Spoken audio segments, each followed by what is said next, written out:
మాతృదేవోభవ. అమ్మయటన్న మాట మనకు అక్షరమాలను దిద్దునప్పుడే కమ్మగ నేర్పినారు తెలుగమ్మల మించిన అమ్మలెవరో ఇమ్మహి. ఆవును ఇంటిని ఇక ఈశ్వరునిందలపించినారు మాయమ్మలో తెలుగు కావ్యములనంకితమిత్తము వారి ప్రేమకై. తెలుగు కావ్యములనంకితమిత్తము వారి ప్రేమకై. ఏబిఎన్ ఆంధ్రజ్యోతి ప్రేక్షక మహాశయులందరికీ నవజీవన వేదం అనే కార్యక్రమంలో 139వ భాగానికి స్వాగతం పలం.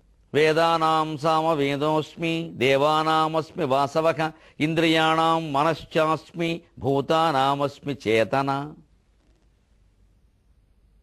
ఏ వర్గాలలో ఏ శ్రేణులలో ఏది కాస్త భగవద్విభూతిని ఎక్కువగా లాక్కుందో చెబుతున్నాడు. అది మాత్రమే మనం గ్రహించాలి. వేదానాం సామవేదోస్మి. వేదాల్లో సామవేదం గొప్పది. ఎందుకంటే ఋగ్వేదం కేవలం సంహిత, యజుర్వేదం యజ్ఞ సంబంధమైనటువంటి మంత్రాల సంపుటి. సామవేదం అద్భుతంగా ఆ వేదం చిరకాలం ఉండడానికి వీలుగా సంగీత స్వరూపాన్ని ధరించింది. అంతేకాదు సామవేదానికి శాఖలు ఎక్కువ, 1000 శాఖలు ఉండేవి. దురదృష్టవశాత్తు 9 ఎన్నో మిగిలాయి, వెళ్ళాయి శాఖలన్నీ. ఎందుకంటే చదివేవాళ్ళు లేక. అగో అలా దెబ్బతింటాయని ఉద్దేశించే పాపం వ్యాసుడు వేదాలు వ్యాసం చేసి విభాగం చేసి కొన్ని కుటుంబాలకు కొన్ని కేటాయించి మీరు ఈ వేదంలో ఈ శాఖ చదవండి అన్నారు. కొన్ని పెద్ద పెద్ద వేదాలని మళ్ళీ విభాగాలు, కృష్ణ యజుర్వేదం, శుక్ల యజుర్వేదం అలా విభాగాలు చేశారు. అవి చదవమన్నారు. అవి పూర్వం అదే ఖచ్చితంగా కృష్ణ యజుర్వేదం వాళ్ళు కృష్ణ యజుర్వేదమే చదివేవారు. ఇవాళ ఉరికే మొక్కుబడికి ఉపనయనం చేస్తున్నాం, మెళ్ళో పోగేస్తున్నాం. కృష్ణ యజుర్వేద శాఖాధ్యాయి ఆపస్తంభ సూత్ర అబద్ధం. బీటెక్ సెకండ్ ఇయర్ శాఖాధ్యాయి 9 గంటలకు లేవడం ఏకసూత్ర, ఇంకేం లేదు. ఎక్కడుంది కృష్ణ యజుర్వేదం? ఊరికే మొక్కుబడి. మన ఆచారాలు మర్చిపోతున్నామండి అని ఈ చెప్పించడం బాగానే ఉంది, చదివించాలి. చదివించినప్పుడు అనవసరం అబద్ధం అవుతుంది. అందుకంటే బీటెక్ సెకండ్ ఇయర్ శాఖాధ్యాయి అనడం మంచిది, చదువుతున్నది తెలియని తెలుస్తుంది. ఈ కృత్రిమత్వం జీవితంలోంచి పోవాలి. ఊరికే మొక్కుబడిగా తంతు నడిపించడం, ఏదో నడిపించాం అనుకోవడం గొప్ప అనుకోవడం. అందువల్లనే వేదాలు మిగలకుండా పోయాయి. ఏ కుటుంబాలకు కేటాయించారో వారు సుమారుగా చదవలేదు. పైగా వారి పూర్వులందరూ అవి చదవడం ద్వారా రాజుల దగ్గర ఆస్తులు సంపాదించారు, అగ్రహారాలు. వారి కుటుంబాల్లో పుట్టిన వీరు చదవడం మానేశారు. పైగా విపరీతమైన వైభవాలు, తినకూడనివి తినడం, అభక్ష్య భక్షణం, అపేయ పానం. తినకూడనివి తినడం, తాగకూడనివి తాగడం, చేయకూడని పనులన్నీ చేయడం. మేము జమీందారులం అండి.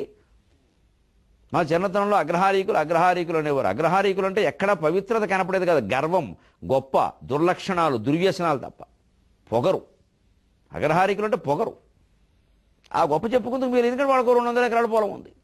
అంటే మాకు అగ్రహారీకులు అనే గౌరవం ఎవరి మీద లేదు. ఎందుకంటే వాళ్ళు ఏమి పెద్ద ఆచారాలు పాటించడం చూడలేదు, అని భ్రష్టు పట్టించడమే. ఇది ఎందుకు వచ్చిందంటే ఉన్న వేదాలు చదవకపోవడం.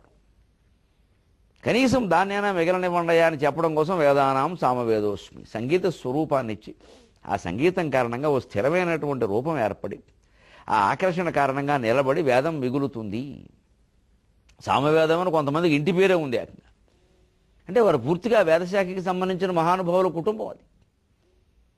అలాగే వేదంలో సామవేదం, అధర్వణ వేదం కొంచెం తక్కువ. అసలు 3 వేదాలు. అధర్వణ వేదాన్ని వేదంగా ముందు అంగీకరించాలి.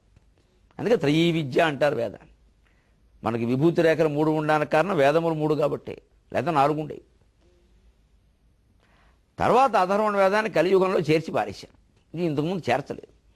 ఎందుకంటే అధర్వణ వేదం ఎక్కువ లౌకిక ప్రయోజనాలు, కాస్త కొన్ని కామ్యకర్మలు, కొన్ని రకరకాల కొన్ని క్షుద్రదేవత ఆరాధనలు, ఇవన్నీ రకరకాలు ఉన్నాయి. కొంచెం ఇవన్నీ పెరిగితే ప్రమాదం. ఇప్పుడు చూస్తున్నాం. ఏం కావాలో రండి, మీ ఇష్టం వచ్చింది మేము యజ్ఞం చేయించి ఆ కోరిక తీర్చేస్తాం. ఇవి ప్రమాదకరం అవుతాయి కలియుగంలో అని బాగా తెలుసు మహర్షులకి. అది వేటిని నిషేధం చేశారో వాటినే చేస్తున్నాం మనం. కలియుగంలో సన్యాసం నిషేధం, పుచ్చుకోదని చెప్పారు. అసలు శంకరాచార్య పీఠాలు అవి వేరు. ప్రతివాడు సన్యాసులే. ఏమవుతుందో చూస్తున్నాం మనం. అసలు సన్యాసులు పాపం నిజంగా ఉండి త్యాగం చేసిన వాళ్ళకి ఓ గుర్తింపు లేకపోక వాళ్ళని అనుమానించే స్థితి ఏర్పడింది. రామరామ, ఏది రాయో ఏది రత్నమో తెలియని పరిస్థితి వచ్చింది. అందుకని వేదశాఖల్ని కాపాడడం కోసమే ఈ ప్రయత్నం, ఈ విభాగం. ఇవన్నీ మనకి దాని ఎందుకు శ్రద్ధ ఉంటే జీవితం ఏమైపోయినా మంచిది అని ధైర్యంగా అది చదువుకుని కూర్చోవలసింది. నిజానికి ఈవేళ వేదం చదివితే చాలా వైభవంగా జీవించవచ్చు. అలాగే వేద కుటుంబాలలో ఆడపిల్లలు కూడా వేద పండితులనే చేసుకోవాలి, వాళ్ళ పిల్లలనే చేసుకోవాలి. అప్పుడే ఆ సంస్కారం నిలబడుతుంది. మనం మళ్ళీ బీటెక్ సెకండ్ ఇయర్ శాఖ అధ్యాయం అంటే కృష్ణ యజుర్వేదం వాడిని చేసుకునే ఉపయోగం ఏంటి? గుండు పిలక ఉంటే అసలు ఆడపిల్లలు ఎవరు ఇష్టపడరు. మళ్ళీ సినిమాలో అనుపమ్ ఖేర్కుంటే ఇష్టపడతారు, సినిమా హీరోకుంటే ఇష్టపడతారు, మొగుడుకుంటే ఇష్టపడరు. అందువల్ల వేద పండితుల పిల్లలకి పెళ్ళిళ్ళు అవ్వట్లేదు. వీళ్ళతో సమస్య, అర్చకులకు అవ్వట్లేదు. అంచేత ఆడపిల్లలు కూడా కార్యక్రమం వింటున్న వారు దయచేసి మనస్సులో అభిప్రాయాలు మార్చుకుని వేదం చదివిన కుటుంబాల్లో పుట్టిన వాళ్ళు, వేదం చదివిన కుటుంబాల్లో పిల్లల్ని వేదం చదివితేనే పెళ్లి చేసుకోవాలి. అప్పుడు ఆ వేదాలు మనం నిలబెట్టుకున్న, లేదా ఊరికే వేదాలు చాలా గొప్పటి వేదములు పుట్టిన భూమి అని చెప్పుకుందుకు ఉపయోగపడుతుంది, అంతకంటే ఏం లేదు. వేదములు పుట్టిన భూములనే మనం ఇన్ని వాదాలు పుట్టించాం, ఉపయోగం ఏమిటి? వేదానాం సామవేదోస్మి దేవానామస్మి వాసవ. చూడండి, రకరకాలుగా ఇంద్రుడు, వాసవ అంటే ఇంద్రుడు. అందుకే వాసవి కుమారుడైనటువంటి అర్జునుణ్ణి వాసవి అంటారు. వాసవుని కుమారుడైన అర్జునుణ్ణి వాసవి అంటారు. వాసవి వేసవి ఏగినంతటనని మన చేమకూర వెంకటయ్య గారు అద్భుతంగా మాట్లాడతాడు కూడా. ఆ ఇంద్రుణ్ణి ఇవాళ చలనచిత్రాల్లో రకరకాలుగా హీనాతి హీనంగా హాస్య వేషాలు వేసే వాళ్ళ చేత ఇంద్రుడి వేషం వేయించి వాడిని ఎంత భ్రష్టు పట్టించాలో అంత పట్టించేశారు. భగవంతుడు దేవతలలో ఇంద్రుణ్ణి నేను అంటున్నాడు. గుర్తుపెట్టుకొని ఈ వెర్రి వేషాలు వేస్తే ఆ నటుల బతుకులు కూడా మునిగిపోతాయి. ఇంద్రుణ్ణి ఎక్కడ అవమానం చేయకూడదు. ఇంద్రుడు అంటే మేఘం, ఇంద్రుడు అంటే వర్షం, ముక్కోటి దేవతలకు అధిపతి ఇంద్రుడు. ఆ మాటకు వస్తే ఇంద్రుని తర్వాతే ఉపేంద్రుడు, ముఖ్యమంత్రి తర్వాత ఉప ముఖ్యమంత్రి. అలాగే ఇంద్రుడు తర్వాతే విష్ణువు, విష్ణువు నెంబర్ 2, ఇంద్రుడు నెంబర్ 1. ఈ విష్ణువు పేరు ఉపేంద్రుడు. ఉప ముఖ్యమంత్రి అంటే అర్థం ఏంటంటే ఉపేంద్రుడు కూడా అంతే. ఇవాళ మనం విష్ణువుని పైన పెట్టి ఇంద్రుడిని ఆయన కాళ్ళ మీద పడేశాం. వేదం చదివితే ఎప్పుడు అలా ఉండదు. రామాయణంలో చాలా స్పష్టంగా ఏదో దశరథుడు పిలిస్తే రాముడు వెళ్ళాడు, ఎలాగా ఇంద్రుడు పిలిస్తే విష్ణువు వెళ్ళినట్టుగా వాల్మీకి ప్రయోగిస్తాడు. ఇంద్రుడు పిలిస్తే ఉపేంద్రుడు వెళ్ళినట్టుగా దశరథుడు పిలిస్తే రాముడు వెళ్ళాడు. అంటే అర్థం ఏమిటంటే ఇంద్రుడు ఎక్కువ, ఉపేంద్రుడు ఎక్కువ. పురాణాల ప్రాధాన్యం పెరిగిన తర్వాత శివకేశవుల ప్రాధాన్యం పెరిగింది. ఇంద్రుడు, వరుణుడు, సూర్యుడు మొదలైనది, అగ్ని, ముఖ్యంగా వేదంలో ఎక్కువ రుక్కులు ఇంద్రుని గురించి, అగ్ని గురించి, యముని, సూర్యుని గురించి ఉన్నాయి. ఈ దేవతల ప్రాధాన్యం ఎక్కింది. మీరు రామాయణ భారతాలు చూసుకుంటే యుద్ధం అంతా ఇంద్ర సూర్యపుత్రుల మధ్యలోనే. రామాయణ కాలంలో ఇంద్రపుత్రుడు వాలికి, సూర్యపుత్రుడు కర్ణుడికి యుద్ధం, సుగ్రీవుడికి యుద్ధం జరిగింది. భారత కాలంలో సూర్యపుత్రుడు కర్ణుడికి, ఇంద్రపుత్రుడు అర్జునుడికి యుద్ధం జరిగింది. భగవంతుడు విచిత్రంగా అక్కడ ఇంద్రపుత్రుడిని కాపాడాడు, రామాయణంలో సూర్యపుత్రుడిని కాపాడాడు, భారతంలో ఇంద్రపుత్రుడిని కాపాడాడు. భగవంతుడికి ఇంద్రుడు సూర్యుడు భేదం అనవసరం, ధర్మం కావాలి. అప్పుడు సుగ్రీవుడు ధర్మం కాబట్టి ఆయనది కాపాడాడు, ఇక్కడ అర్జునుడు ధర్మం కాబట్టి ఈయన కాపాడు. భగవంతుడు ధర్మాన్ని కాపాడతాడు, ఇంద్రుడు సూర్యుడు అనవసరం. ఇది తత్వం. అంటే అంతటి ప్రాధాన్యం. ఇంద్రసూర్యుల యొక్క సంగ్రామమే, ఇంద్రసూర్యుల యొక్క శక్తుల మధ్యలో తేడాలే సృష్టి. ఆ ఇంద్రుణ్ణి నేను అని చెబుతున్నాడు. ఇంద్రుణ్ణి ఎప్పుడూ మనం కించపరుస్తూ మాట్లాడకూడదు, పలాంటి పాత్రలు వెయ్యకూడదు, తీయకూడదు. అది జాతికి అవమానం. అది ఇంద్రా దేవానామస్మి వాసవక. ఇంద్రియాణం మనశ్చాస్మి. ఇంద్రియములు ఏదో త్వక్, చక్షు, శ్రోత్ర, జిహ్వ, ఘ్రాణ, కన్ను, ముక్కు, చెవి, నాలుక, చర్మం ఇలా చెబుతాం మనం. అసలు ఇవి పెద్ద విషయం కాదు. కన్ను ఉంటే కన్ను ఏం చేస్తుందండి? శవానికి కూడా కన్ను ఉంది, చూస్తోందా? శవానికి కూడా చెవులు ఉన్నాయి, వింటోందా? శవానికి కూడా నాలుగు ఉంది, ఏమన్నా రుచి చూసిందా? నోట్లో బియ్యం పోసాం, ఏం తెలిసింది? అంటే దీనికి మూలమైనది మనస్సు. నా మనస్సు ఉంటే కానీ ఇవేం ఉపయోగించు. అందుకని ఇంద్రియముల్లో మనస్సు నేనంటే ఇంద్రియాలను నిగ్రహించుకోవడం అంటే కంట్లోనేమో కళ్ళేమో మూసుకోవడం, చెవులోనేమో బెరడా పెట్టుకోవడం కాదు నాయన, మనస్సును మూసుకోవడం. ఎందుకని? చిత్తం కారణమర్ధస్య, యోగ వాసిష్టంలో చెప్పిన మాటే. చిత్తం కారణమర్ధస్య తస్మిన్ సతి జగత్రయం తస్మిన్ క్షీణే జగక్షీణం తచ్చికిత్స్యం ప్రయత్నతః అంటాడు. చిత్తం కారణం అర్థస్య. లోకంలో జరిగే అర్థాలు అనర్థాలు అన్నిటికీ మనస్సే మూలం. ఆ మనస్సును అలా నియంత్రించాలి. ఒక్క క్షణం విరామం ఇస్తే నియంత్రించినట్టే. చిత్తం కారణం అర్థస్య తస్మిన్ సతి జగత్రయం తస్మిన్ క్షీణే జగక్షీణం తచ్చికిత్స్యం ప్రయత్నతః. చిత్తమే అన్నిటికీ మూలమయ్యా, మనస్సు కారణంగానే జరుగుతున్నాయి ఇవన్నీ. మనసులో ఉండే ఆలోచనలే మార్చుకోవాలి. ఆ ఆలోచనలు భగవంతుడి మీదకి మళ్లించాలి. భగవన్ నామాన్ని నిరంతరం మనస్సులో స్మరించడం ద్వారా ఆ నామం యొక్క రుచి అలవాటు చేయాలి. ఓ రామ నీ రామం ఎంతో రుచిరా అని ఆ రుచి అలవాటు చేస్తే మనస్సు ఈ ఈ పరికిమాలిన చింతలన్నీ మానేస్తుంది. ఎందుకంటే ఎప్పుడు మన మనస్సు ప్రశాంతంగా ఉందో ఆలోచించండి. ఒక ఆనందమగ్నమైన భావోద్వేగ స్థితిలో భజన చేస్తున్నప్పుడు, స్మరిస్తున్నప్పుడే ఆనందంగా ఉంటుంది. ఈ మనం అనుకునే కష్టసుఖాలు చెప్పుకుందామా కాసేపు, ఈ పిన్ని గారు ఎప్పుడూ ఆనందంగా లేదు. పైగా ఈ పిన్ని గారి వల్ల బాబాయ్ గారు కూడా ఆనందంగా లేరు. ఈ కష్టసుఖాలకు అర్థం లేదు. ఇంకా ఇవన్నీ ఆకాక ఈ హీహి ఆశమ్మ బోషమ్మ ఆత్మస్థుతి పరనింద ఎన్ని గంటలు చెప్పుకున్నా ఒకటే. వీటి బదులు నమశివాయ, అది ఒప్పుకోదాయి మనస్సు. అందుకని అది మానయాలి, చిత్తమే కారణం. అందుకని పైగా తస్మిన్ సతి జగత్, 3 లోకాల్లో ఉండే సమస్తమైన గొప్పలు వెర్రివేషాలు సమస్తం మనస్సులోంచి పుట్టాయి. తస్మిన్ క్షీణే జగక్షీణం, ఆ మనస్సు క్షీణిస్తే జగత్తు క్షీణించినట్టే. అందుకే ఆ మనస్సు నుంచి పుట్టిన మన్మథుడికి శివుడు శత్రువు అంటే అర్థం. ఆ మనస్సు క్షీణించాలంటే శివుణ్ణి ఆశ్రయించాలి. మనసిజుణ్ణి చంపాడు శివుడు, కాల్చి బూడిచ్చేసింది. మనం ఆ మనస్సును కాల్చి బూడిద చేయాలి భగవద్ ఆరాధన ద్వారా. దేంతో కాల్చి బూడిచ్చేశాడు? తత్వాన్ని గ్రహించండి. 3వ కన్నంటే అదేం గాజుగోళం కాదు. ఆ 3వ కన్నంటే జ్ఞాననేత్రం. జ్ఞాననేత్రం తెరుచుకుంటే, జ్ఞాన దృష్టితో చూస్తే మనస్సు నుంచి పుట్టిన ఈ ప్రపంచం అంతా నశించిందయ్యా. మనస్సు నుంచి కల పుట్టింది. జ్ఞాననేత్రం అంటే తెల్లారిని తెరుచుకున్నాం, సూర్యుడు జ్ఞానం కదా. తెరుచుకోగానే కల పోయిందే లేదా? అయ్యో ఏం కల వచ్చిందో పొద్దునేమీ లేదు. ఈ ప్రపంచం కూడా అంతే. ఎందుకు అంత బాధ? ఇది జ్ఞాననేత్రం. ఆ జ్ఞాననేత్రమే రుద్ర అక్ష, శివుడి కన్ను. దానికి ప్రతీకే మన మెడలో ఉండే రుద్రాక్ష. అది వేసుకోవడం ద్వారా, అద్దంలో చూసుకోవడం ద్వారా, ఇగో ఇది జ్ఞాననేత్రానికి ప్రతీక, దీనిలాగా నేను అవ్వాలి. ఇది ఏకముఖంగా ఉంటే గొప్ప అన్నారు. ఎందుకని? జ్ఞానం ఎప్పుడూ ఏకముఖంగానే ఉంటుంది, అజ్ఞానం అనేక ముఖాలుగా ఉంటుంది. ఒక ప్రశ్నకి సరైన జవాబు ఎప్పుడూ ఒక్కటే ఉంటుంది, తప్పుడు జవాబులు ఒక 100 ఉంటాయి. ఆ ఒక్కటే తప్పితే అన్ని తప్పుడు జవాబులే. అంచేది ఏకముఖ రుద్రాక్ష గొప్ప. అంతేగాని ఇది వేసుకున్నంత మాత్రాన జ్ఞానం వస్తుందని చెప్పలేదండి. అజ్ఞానంలో పడద్దు, వాటికి డబ్బులు ఖర్చు పెట్టద్దు, ఊరికేను మాయలో పడద్దు. ఆ వ్యాపారులు బాగుపడతారు, మనకేం జరగదు. ఇది వేసుకుని మనం చూసుకుంటూ ఉంటే, ఓ ఇది ఎందుకు, ఇది ఏకముఖం, జ్ఞానముఖం, ఏకముఖమైన జ్ఞానాన్ని నేను పొందాలి. పొందడం కోసం ఇవాళ ఏం చేశా, అది గుర్తు రావాలంటే దీన్ని చూడాలి, దీన్ని చూడాలంటే వేసుకోవాలి. అందుకోసం చెప్పారు. అందుకని వేసుకుంటేనే జ్ఞానం వచ్చేస్తే ఇంకెందుకండి? వేసుకుని అమ్మే వ్యాపారులకు రావట్లేదు, వాళ్ళు వ్యాపారంలో పడ్డారు, వాళ్ళకి రాని జ్ఞానం మనకు వస్తుందా? ఈ ఆలోచన లేకపోతే, తత్వం లేకపోతే ఒట్టు వస్తు సంస్కృతి కింద మిగిలిపోదామంది. మొత్తం అపూర్వమైన విషయాలన్నీ ఆవుదండబ్బాలయ్యాయి ఈవేళ. భూతానామస్మి ఇంద్రియాణం మనశ్చాస్మి అంటే ఆ మనస్సు నిగ్రహించుకోగలగాలి. తస్మిన్ క్షీణే జగక్షీణం తశ్చికిత్స్యం ప్రయత్నత అంటే మనస్సుకు చికిత్స చేయండి. ఆ ఇంద్రియ నిగ్రహమే ముఖ్యమైన విషయం. అంటే మనోనిగ్రహం. మనస్సుని ఏదైనా ఓ పిచ్చుకోరిక కలిగింది, ఎవరినో చూడగానే చాలా అందంగా ఉన్నారు ఏమిటో అనిపించు, అంతే, అంతటితో ఆపేయాలి. మహా అయితే మా బోటుగాడు ఓ పద్యం చెబుతాడు, వదిలేస్తాడు. ఆ విషయం వదిలేయాలి. ఆ విషయానికి ఇక అంతేగాని ఇక ఓసారి మాట్లాడదామా, ఓసారి ఫోన్ చేద్దామా, ఓసారి ఆవిడ నెంబర్ తీసుకుందామా, ఓసారి ఎస్ఎంఎస్, ఇంక అయిపోయినట్టే. ఇంకా సంక్షిప్త మధుర సందేశం SMS, దానికి శ్మశానం అని కూడా పేరు. SMS శ్మశానం, అంతే. అయిపోయింది, ఇంకా బతుకు పోయింది. ఇంకా ఇది మనకి పెళ్ళి అయిందిగా, ఇంట్లో ఒకళ్ళు ఉన్నారుగా, వాళ్ళతో ఏడవచ్చగా, ఏడుపులన్నీ. ఇదివరకు వాళ్ళు బాగానే నచ్చారుగా, ఇప్పుడు ఎందుకు నచ్చట్లా? ఇక్కడ ఉంది మనస్సు, ఇక్కడ నిగ్రహించుకుంటే అయిపోయాయి. దానికి చేతకాక అని కొన్ని ఉంటాయండి, మనకు ఉంది కాబట్టి కొన్ని ఉంటాయని సమర్థించుకోవడం, అంతే. ఇంకా ఒక రాష్ట్రానికి ముఖ్యమంత్రికి తండ్రి అయిన పెద్ద మనిషి ఇదివరకు ముఖ్యమంత్రిగా ఉన్నవాడు, మగాళ్ళు అన్నాక కొంచెం సరదాలు ఉంటాయండి. అత్యాచారానికి ఉరిశిక్ష విధిస్తారంటే ఇప్పుడు ఆ రాష్ట్రంలో ఎన్ని జరుగుతున్నాయో చూడండి. అదే రాష్ట్రంలో రాజు వాక్కుకి అంత ప్రాధాన్యం ఉంటుంది. అలా మాట్లాడకూడదు తేలిగ్గా. అందుకని మనశ్శాస్మి, ఇంద్రియంలో మనస్సు ముఖ్యం, మనోనిగ్రహం. ఒక్కసారి తిరగేసుకుంటే ఏమీ లేదు ఇందులో. ఇక్కడేం అనుభవించామో అక్కడ అదే అనుభవించాము. దేనికి వచ్చింది 10 నిమిషాల సౌఖ్యం గురించి జీవితం అంతా పాడు చేసుకోవడం, ఎవరికో బానిసలం అయిపోవడం. మాట్లాడితే కోపం, మాట్లాడకపోతే కోపం, రకరకాల కోపాలు. ఎందుకు వచ్చిందండి? మన దాన్ని మనం బతకకుండా అసలు ఇంకోళ్ళకి ఎందుకు లొంగాలి మనం? ఇది ఈ లొంగకపోవడమే శివత్వం, లొంగడం శవత్వం. భూతానామస్మి చేతన, అన్ని జీవులలో ఉండే జ్ఞానశక్తిని నేనే. అందరిలోనూ చైతన్యం ఉందా లేదా, అందరిలోనూ జ్ఞానం ఉందా లేదా, ఆ జ్ఞానాన్ని మనం పొందే ప్రయత్నం చేద్దాం.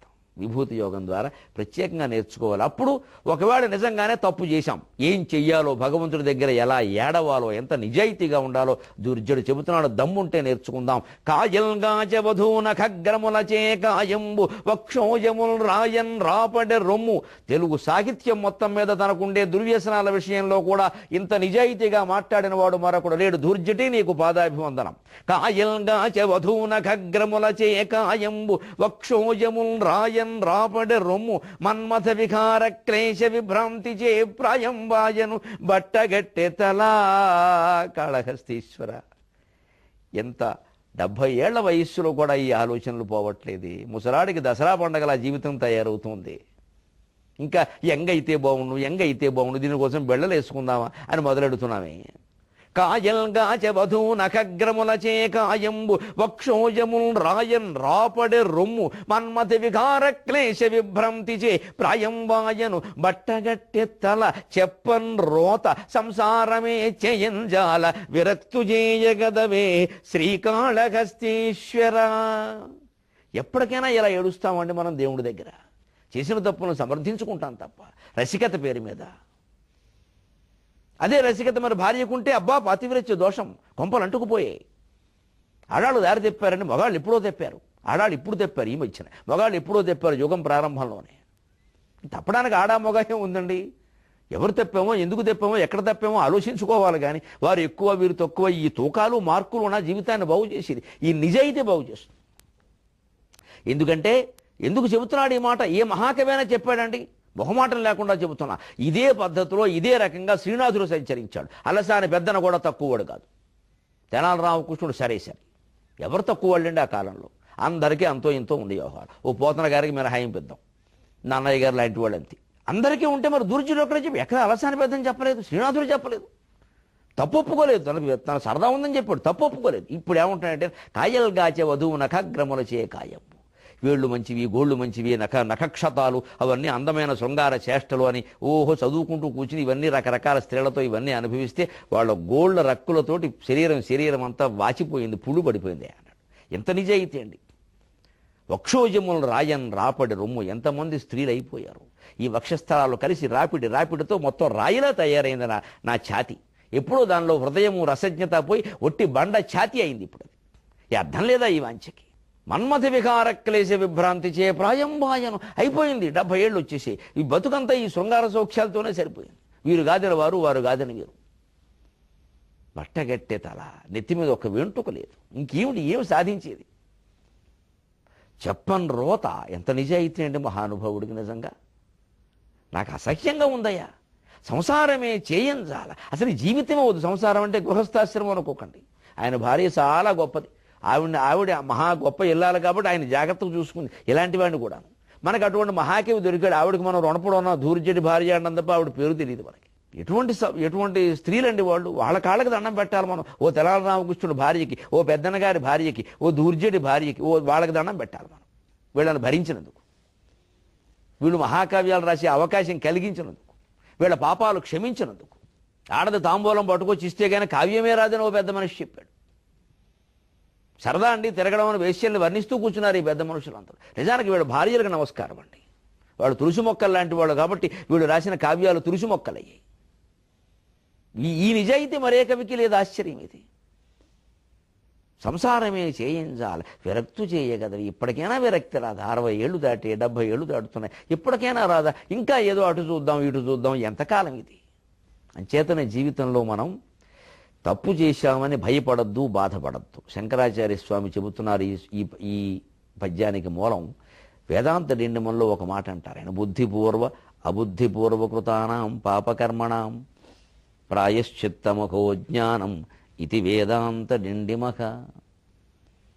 మానవ, నువ్వు బుద్ధిపూర్వకంగా చేసినా సరే, తెలియకుండా అబుద్ధిపూర్వకంగా చేసినా సరే, దానికి ప్రాయశ్చిత్తం ఉంది. కంగారు పడకు. అహో జ్ఞానం. జ్ఞానమే దానికి ప్రాయశ్చిత్తం. జ్ఞానం ప్రాయశ్చిత్తం ఏమిటండి? ఆశ్చర్యకరంగా లేదు. సాధారణంగా మనం ఏదైనా ఓ తప్పు చేసామనుకోండి, ఎవరికి చెప్పం. ఒప్పులే చెబుతాంగా, తప్పులు చెప్పంగా. చేసిన పాపం చెబితే పోతుందంటారు. పాపాలు చెప్పం, మనం అట్టు పెట్టుకుని అనుభవిస్తాం. మరి దానాలు ధర్మాలు గొప్పలు చెప్పేస్తాం, అవన్నీ పోతాయి. చేసిన పాపం కాదు, పుణ్యం కూడా పోతుంది. చెప్తే ఏదైనా పోతుంది, చెప్పకున్నంత వరకే ఉంటుంది. అంచేత నిజంగా ఏం చేయాలి? మనం గొప్ప కోసం పుణ్యాలు చెబుతున్నాం, చెప్పడం మానేయాలి. అవి మనం ఫలం అనుభవించాలనుకుంటున్నాం కదా, అనుభవించాలంటే చెప్పకూడదు, పాపాలే చెప్పాలి. అలా చెప్పి తప్పు ఒప్పుకుని నలుగురు తిడుతూ ఉంటే ఏమిటండి బాబు ఏం చేయనండి, కర్మండి, ఆ వయసులో అలా ఉంది అని చెప్పేస్తే ఒప్పేసుకున్నాం, అదిపోయింది. అది భగవంతుడి ముందు ఒప్పుకోగలిగితే మరీ గొప్ప. లేదు, అంతకంటే గొప్ప విషయం, ఎవరి వల్ల ఎవరికి మనం అన్యాయం చేశామో వారి కాళ్ళ మీద పడాలి. ఇది చాలా ప్రధానమైన విషయం అండి. అందుకు అహంకారం అడ్డమై అఖండమైన తీర్థాలు తిరుగుతాం కానీ వాడికి క్షమాపణ చెప్పం మనం. అంతవరకు పాపం పోదు. పాపాలు చేశాం, తప్పులు చేశాం, అది పొరపాటైనా తప్పైనా ఘోరమైనా నేరమైనా కంగారు పడక్కలు. ఎవరికి మనం అన్యాయం చేశాము, ఎవరికి మనం ద్రోహం చేశాము, లేదా ఎవరు మన వల్ల కించిత్తో ఎక్కువ ఏదైనా మోసానికి గురయ్యారు, దానికి పరిహారం చేసేసి వారికి వ్యక్తిగతంగా ఏకాంతంగా వారిని కలిసి అన్నయ్య క్షమించు, అక్క క్షమించు, భార్య క్షమించు, ఏం పర్వాలా, భార్య అయితే మరీ మంచిది, ఏకాంతం దొరుకుతుంది, క్షమించు ఇల్లాలా నీకు అన్యాయం చేశాను నేను అని కాలమే పడక్కలేదండి. కన్నీళ్లు పెట్టుకుంటే ఈ దేశంలో ప్రతి ఇల్లాలు క్షమిస్తుంది. మగాడు అండు అహంకారం చేస్తామండి, మగాడు అన్నాక 100 పూలు ముడుస్తాడని మా అమ్మాయి అనేది. మగాడు అన్నాక 100 పూలు ముడుస్తాడు రా అమ్మ, ఏ సంస్కృతిలో పెరిగావు తల్లి అనుకున్నాను నేను. తల్లి అంటే ఏమంటాం మనం, ఏమంటాం, మగాడు అన్నాక 100 పూలు ముడుస్తాడు రా, ఆడ జాగ్రత్తగా ఉండదు దానేది. సర్లే నా ఆవిడ మాట ఎదిరించడం ఎప్పుడు నాకు అలవాట్లేదు, ఇంక మాట్లాడుకున్నా వినూరుకున్నా. కానీ తప్ప కదా, మగాడంటే 100 పూలు ముడుస్తాడా, ఆడది 2 పువ్వు ముడిస్తే తప్ప. అసలు పూలు ముడిచేవాళ్ళు ఆడవాళ్ళ మగవాళ్ళ? ఎటువంటి తప్పుడు సిద్ధాంతాలండి ఇవన్నీ.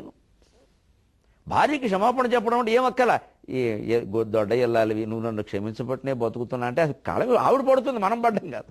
అయ్యో భలేవరే అంత మాట అనకండి, ఏదో జరుగుతుంది దానికి. ఏం కావాలి ఇంతకంటే సంసారంలో? ఇది ఈ కన్నీళ్లు కావాలి, ఈ పశ్చాత్తాపం. ఇది ప్రాయశ్చిత్తం అంటే ఏమిటి? ప్రాయశ్చిత్తం మాట గమనించండి. సాధారణంగా భౌతిక ప్రాయశ్చిత్తం ఎలా ఉంటుందంటే బ్రాహ్మణులు చెప్తారు, దీనికి 1 కేజీ నువ్వులు దానం వేయండి, శనగలు దానం వేయండి, అమావాస్య నాడు ఇవ్వాలండి, ఏదో గుడి చుట్టూ 108 ప్రదక్షిణాలండి, కొబ్బరికాయ చేత్తో పట్టుకోవాలని తర్వాత ఇవో చెప్తారు. ఇది భౌతిక ప్రాయశ్చిత్తం. ఇది తప్ప నేను అండల్లా. ఇవి ఎందుకు అంటే ఏదో ఒకటి భౌతికంగా చేస్తే తప్ప చేశామని మనకు అనిపించదు. ఇప్పుడు దేవుణ్ణి మనసులో తలుచుకోండి అంటే ఎలాగా, కాస్త దండం కూడా పెట్టాలి. అప్పుడు దాన్ని వాచ మనస కర్మణ, కర్మ కూడా ఉంటారు, ఉంటే పెట్టామని ఒక సంతృప్తి. అలాగే జపం చేద్దాం, 108 సార్లు గాయత్రి జపం అనుకుంటాం, ఒక్కోసారి లెక్క తేలదు. అందుకని మరి లెక్క పెట్టకపోతే ఎలా తెలుస్తుంది? అందుకని ఇక లెక్క ఒకటే, 108 అవ్వడమే లెక్క. ఇంకా 10 ఉన్నాయే, టిఫిన్ పెట్టి ఈలో 10 అయిపోయి, ఇంక టిఫిన్ మీద చేసి ఉన్నాక 10కి 20, 98 వచ్చిందే, టిఫిన్ పెట్టి ఈ 10 అయిపోతే గొడవ లేకుండా ఉండడం కోసం జపం. ఇలాంటి బుద్ధి కాదు ఈ లెక్క పెట్టడం. ఎందుకు అంటే ఏదో ఒక సంతృప్తి మనస్సుకి, చుక్క పెట్టకపోతే మిగిలిన పనులు జరగాలి, అందుకోసం చెబితే దాన్ని ప్రధానం చేస్తే అలాగే. అందుకని ప్రాయశ్చిత్తం భౌతికం ఎప్పుడూ ప్రధానం కాదు. ప్రాయశ్చిత్తం అనే మాటకి అర్థాన్ని గమనించిన, ప్రాయశ్శబ్దానికి వయస్సు అర్థం ఉంది, తరచుగా అని అర్థం ఉంది, దాంతో పాటుగా నిష్క్రమణ అర్థం ఉంది. నిఘంటువులు చూసుకోండి, అది వేదాంతపరంగా సరైన అర్థం. ప్రాయః అంటే నిష్క్రమణ, ప్రాయశ్చిత్తం చిత్తము నుండి నిష్క్రమణ. ఆ జ్ఞాపకం మన మనస్సులోంచి తొలగిపోవాలంటే నిజంగా మీరు గమనించండి, ఎవరైనా మనకి ఏదో ఘోరం చేశారండి, నేరం చేశారండి, వాళ్ళ మీద కేసు పెట్టామండి, పోలీసులు వాళ్ళని చెతగొట్టారండి అనుకుందాం. ఆ వార్త మనకి తెలియగానే మనసు మా బాగా జరిగింది. ఆ పోలీసులు మనకి ద్రోహం చేసిన వాళ్ళని చెతగొట్టారని తెలిసాక మన మనస్సులోంచి ఆ బాధ పోయింది. చూసుకోండి, శిక్ష పడగానే పోతుంది. అందుకని ఖచ్చితంగా నేరానికి శిక్ష పడి తీరాలి. వాళ్ళని ఏదో క్షమిద్దాం, అపూర్వ మానవత్వం అని సినిమా డైలాగులు, కబురు చెప్పొద్దు. నేరానికి శిక్ష పడవలసిందే, పడ్డం నేరస్తుడికి కూడా అవసరం. క్షమించడం వాడి బతుకు కూడా మంచిది కాదు, అది వాడి పడిపోవాలి శిక్ష, అది వాడికి కూడా అవసరం. అది వాడి మనస్సు బాగుంటుంది అక్కడి నుంచి. అదే ప్రాయశ్చిత్తం. భౌతిక ప్రాయశ్చిత్తం లాగే మనస్సులో కూడా ఇంకా వదిలేసాం ఆ విషయం అంటే మనసులోంచి పోయింది, అదే ప్రాయశ్చిత్తం. చిత్తాత్ ప్రాయక, చిత్తము నుంచి తొలగించాలి. అంటే పైగా ఇంకోటి కూడా, మనం ఎవరికైనా ఒకళ్ళకి అన్యాయం చేశాం, వారు డబ్బు ఏదో వారికి పట్టుకెళ్ళి వారికి ఇచ్చేసి, అమ్మ నువ్వు ఆడకూతురు నీకు అన్యాయం చేశాను తల్లి, ఏదో మీ ఆయన ఉండగా జరిగిపోయింది, ఏమనుకోక అమ్మ ఇవాళ ఆయన కూడా లేడు, నువ్వు నాకు చెల్లెలు లాంటి దానివమ్మ, మేము పుట్టింటి వాళ్ళం అని ఆ డబ్బు ఏదో ఆవిడకి ఇచ్చేసి, ఆ స్థలం ఏదో ఆవిడ పేరు రాసేసి ఆవిడకి క్షమాపణ చెబితే మనస్సులోంచి ఆ బాధ తొలగిపోలేదు. ఇది కాదు ప్రాయశ్చిత్తం, ఇది జ్ఞానం. ఎంత గొప్ప చక్కగా చెప్పారు. బుద్ధిపూర్వ అబుద్ధిపూర్వ కృతానాం పాపకర్మణాం ప్రాయశ్చిత్తమహో జ్ఞానం, ఇది వేదాంతం నిండి మాక. దానివల్ల మన మనసు ప్రశాంతంగా ఉంది, హాయిగా ఉంది.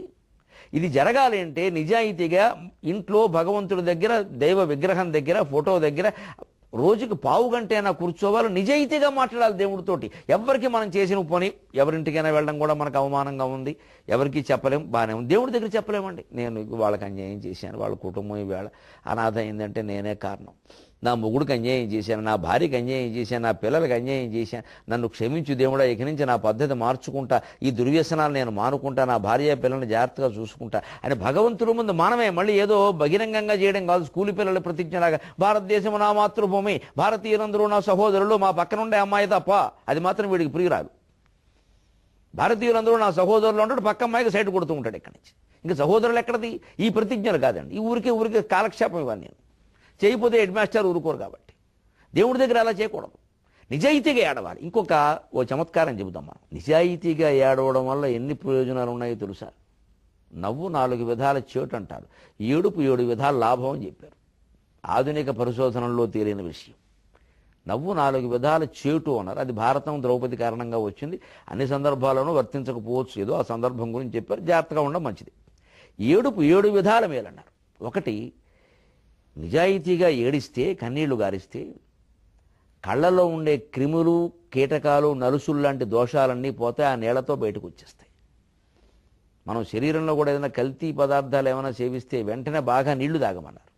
ఆ నీళ్లతో పాటు అవి పోతాయి వెంటనే. అలా కన్నీళ్ల వల్ల కళ్ళల్లో ఉండే క్రిములు, రకరకాల దోషాలు, నలుసులు లాంటివి పోతాయి. ఒకటి. 37 రకాల కండరాలు ఉంటాయి కంటిపాపలో. కండులో 37 రకాల కండరాలు ఉంటాయి. ఈ 37 కండరాలకి ఏడవడం వల్ల బలం వస్తున్నారు. బాలానాం రోదనం బలం అంటే ఇది. పిల్లలకి అంతకంటే పని ఉంది. ఏమైనా వాడు వ్యాయామం చేస్తాడా? ఏడవడమే బాలానాం రోదనం బలం. అంటే 37 కండరాలకి బలం వస్తుంది. రెండో లాభం అది. అలాగే నొప్పి, కళ్ళల్లో ఉండే రకరకాల నొప్పులన్నీ పోతాయి. అది మూడో లాభం. అలాగే హృదయం తేలికవుతుంది, భారం తగ్గిపోతుంది. అది 4వ లాభం.